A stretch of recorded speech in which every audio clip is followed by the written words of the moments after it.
o governo dos Estados Unidos não dá trégua em suas investidas contra o que chama de poder ditatorial do Supremo Tribunal Federal no Brasil, né, conforme post publicado simultaneamente no sábado pela Embaixada dos Estados Unidos em Brasília e pelo vice-secretário de Estado lá nos Estados Unidos, né?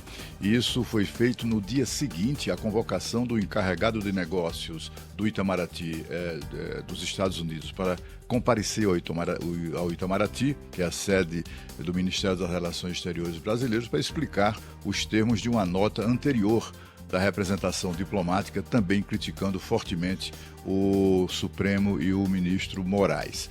Nesse texto de sábado, a Embaixada Americana afirma que um único ministro do Supremo, não cita o nome de Alexandre de Moraes, mas fica claro que se dirige a ele, um único ministro do Supremo usurpou poder ditatorial ao ameaçar líderes de outros poderes ou suas famílias com detenção, prisão e outras penalidades. Bom, nessa nota, a Embaixada Americana reitera a advertência de que está acompanhando de perto a situação no Brasil, né? E no final faz um apelo do governo Trump, né, à normalização do relacionamento entre os dois países. E diz o seguinte: queremos restaurar nossa amizade histórica com a grande nação do Brasil.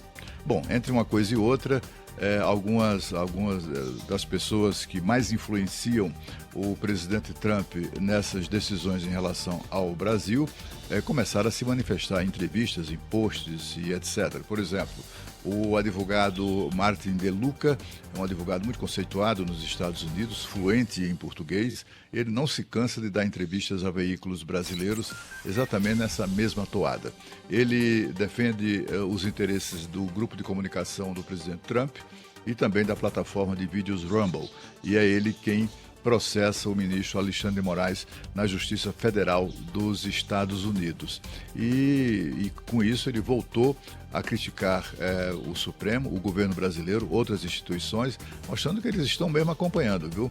Imagine que já no dia seguinte às declarações do presidente do Senado, Davi Alcolumbre, que não vai de modo algum abrir ou permitir que se abra o processo de impeachment contra Alexandre de Moraes, estava lá o advogado americano, em bom português, criticando essa atitude do presidente do Senado. Também Jason Miller, que é conselheiro sênior do presidente Trump e daquele certamente que mais influencia nessas decisões americanas em relação ao Brasil, publicou um post afirmando que não vai parar enquanto o ex-presidente Jair Bolsonaro não estiver livre. Esse cidadão, Jason Miller, já contei aqui, ele conhece muito bem o Brasil e monitora com lupa tudo o que acontece por aqui.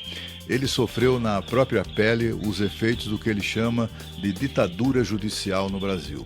Ainda era o governo de Bolsonaro, em 2021, mas o Supremo Tribunal Federal já fazia das suas, quando ele veio ao Brasil, Jason Miller, participar de um evento conservador internacional, de políticos de direita e jornalistas. Ele veio, inclusive, para divulgar uma plataforma que ele estava lançando naquele momento. Pois bem, quando ele desembarcou no Brasil, ele foi detido pela Polícia Federal, tratado como se fosse um criminoso, né? E interrogado por 3 horas, tudo isso a mando, segundo ele, do ministro Alexandre de Moraes. E ele saiu daqui convencido de que o Brasil vive uma ditadura judicial.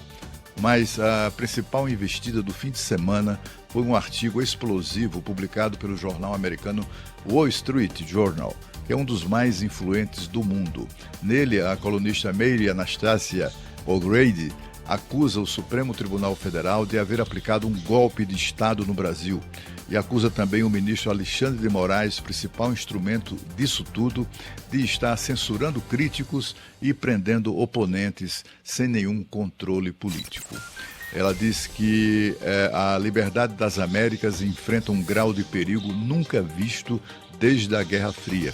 E ela faz um histórico do endurecimento de regimes nas Américas nos últimos anos, desde Hugo Chávez, aquele coronel golpista que assumiu o poder na Venezuela, o antecessor do ditador Nicolás Maduro.